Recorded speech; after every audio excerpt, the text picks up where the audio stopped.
like I promised Mazi that if there is nothing on the table for Biafra to come, I would bring something to the table. But when we started, they laughed at us. I am telling you what Simon Ekpa have done. I may not tell you all, but I'm telling you the most crucial ones. Nobody bring insecurity. The only thing that is bringing insecurity to Biafra land is because you are a child of light. It is not Simon Ekpa. It is not Mazi. It is not nobody. It is just because you are a child of light and they are doing everything to off and quench this light. That's all. It is not me. Because I'll be killing you before I come on board to say no. If they come, we'll kill them back. Kill them first before they kill you. And that's what is going on. Yes, Biafrans all over the world, I salute you all. I salute you all. Tata bu the 5th day of August 2024. Tata bu Mazi Nnamdi Day. Because ebe obini no now for this video. Jirita na salo onye donate onye donate freedom for the leader of the indigenous people of Biafra. Yesterday, guys, same way live updates. Managua Blue na PM Simon Ekpa with live broadcast actually made with Biafrans in on Lagos State. Yesterday, that broadcast took place and it was the highest, the most and the most educating broadcast in the Biafran liberation. Yes. Open him and him see that broadcast because calm all down, settle all down, can watch this video because a lot was discussed during this broadcast. A lot. Open him and him see that live broadcast. Settle all down, wrap it for open in make settle all down, watch this video. Leave whatever you are doing because a lot was discussed. A lot of messages and informations. PM Simon Ekpa took his time to discuss with Biafrans and then on a Lagos State. So watch the video, drop all opinions in a comment section and make sure you are sharing this video. Watch the video, guys. I will be right back. Today, you will be addressed as Lagos Liaison. I welcome all of you and thank you for inviting me to Lagos. As a matter of fact, while you are in other part of Nigeria, see yourself as you are already in abroad. Because that is going to be the final reality. Lagos will be another country at the end of the day. And today, we officially declare you a liaison office in Lagos. This particular meeting today is the first of its kind. And I know that many of you who are part of the government will not have anything to ask. But it is an opportunity for those in Lagos and beyond, in Nigeria diaspora, to have this opportunity to ask questions and bring in their concern why they have not been part of the struggle, the liberation of Biafra.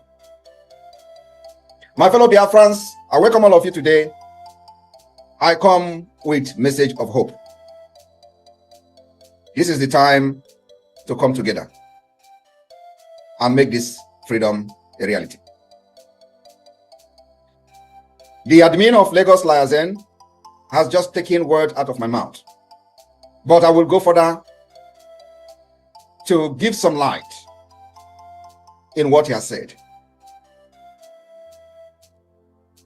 When we come on board in the Biafra liberation, like I promised Mazi that if there is nothing on the table for Biafra to come, I would bring something to the table. And I will continue from this particular statement where the liaison officer stopped. I want you to understand that for the very first time, for those who are always asking you, what have the Biafra government done? What has Simon Ekpa done? At least, if they have not seen anything that we have done, I will explain a little bit of what we have done. When we started, there was a particular group that always have been asking, where is your roadmap? And that question was actually directed to Mazi and the defunct IPOB. They say, where is your roadmap to freedom? And during that time, there has never been any answer to that question until now. And in case, if you have not seen that answer physically on ground, I will explain the answer, which is the roadmap to Biafra. One is that for the very first time in the history of Biafra freedom fighting, we use what we called multi-dimensional approach. No other Biafra group anywhere in the history have used it. And what is the multi-dimensional approach? The political approach, the diplomatic approach, and the armed struggle approach. Pay attention. Political approach, diplomatic approach, armed struggle approach. Now, every other group neither use any of these three. They are tempted to use maybe diplomatic approach, which failed because You can't use diplomatic approach when there is no very strong resistance from the Biafra people against the Nigerian government. It's not going to work. So what do? We activated the entire 3 stages of freedom fighting. What is the diplomatic approach? Diplomatic approach is making sure we open, first of all, we have formed Biafra government in exile. It didn't end there. The Biafra government in exile now formed the Biafra de facto government. It did not also end there. The de facto government now has a complete government structure from state to county to district. We have defined our map of Biafra. In this map of Biafra, we have 40 states. And this 40 state is called the United States of Biafra. What is the system of government? Confederation. Confederation. This is a combination of the diplomatic and political approach. After we have done this, the Biafra government in exile has activated the diplomatic approach by opening the liaison offices all over the world, seeking recognition from countries. And we are not actually expecting any country to recognize us now. Because if you are very conversant with government in exile, you understand there are complications. But how well you are ready to fight will determine how it's going to end. Like we are not the first country to have effective government in exile. It didn't end there. We have what we call the most effective government in exile that controls the territory in the homeland through the de facto government and the Biafra Defense Forces. I am explaining to you now the diplomatic and the political approach combined. Now, the diplomatic approach also gives birth to the Foreign Affairs Ministry of the Biafra Republic Government in Exile, which is responsible in approaching government all over the world. The same diplomatic approach gave birth to us hiring one of the best lobbyist firms in the United States today. And you don't go and hire lobby firm, as a group without something very tangible that the lobby firm will use to, advance your cause. It becomes a waste of time, resources, and money. So we needed to wait for the appropriate time to come for us to have lobby firm to be speaking while we are speaking to Nigeria. And so a lot of people were, we don't see you have lobby firm. What are you doing? Nobody know. We're waiting because we have the template we are following, which Nigeria can never ever defeat. So at the right time, we hired the lobby firm. And today, as we are speaking in the language Nigeria will understand, and sometimes they will never understand, our lobbyist firm will be speaking in the language that America will understand. That is part of the diplomatic approach. It didn't end there. The Biafra government activated what we called the Biafra self-referendum. Well, first of all, we had what we call the Biafra Convention in Finland in 2023. During that convention, before that convention, a lot of people were laughing at us. They are having convention. Someone is gathering money. You pay. They even were trying to mock that you are even paying to go to Finland. And Biafra came. Over 500 or so of Biafrans came to Finland for this convention. We started the process of adopting the Biafra Charter, Helsinki Declaration. We went into official alliance government to government with Amazonia. That alliance is being made reference to today by many international institutions as they begin to talk about the crisis in the region. We went into alliance with Amazonia called Biafra Amazonia Helsinki Declaration. It is there in the history. Now, the Biafra Helsinki Convention 2023, where a lot of things were discussed, a lot of decisions were made. We voted, all the delegates that came to Finland voted to adopt Biafra Charter. Biafra Charter became the foundation of what we see today. In the Biafra Charter, we defined the land right, defined how the government will treat landowners. All these issues, fundamental issues that are not in Nigeria Constitution, never discussed in Nigeria Constitution, that are bringing a lot of debt, were already discussed under the Biafra government in exile. We started solving this solution from the grassroots. I am still coming to what Simon Ekpa have done and Biafra government. We begin to look for a way to eliminate fraud in Biafra. What did we do?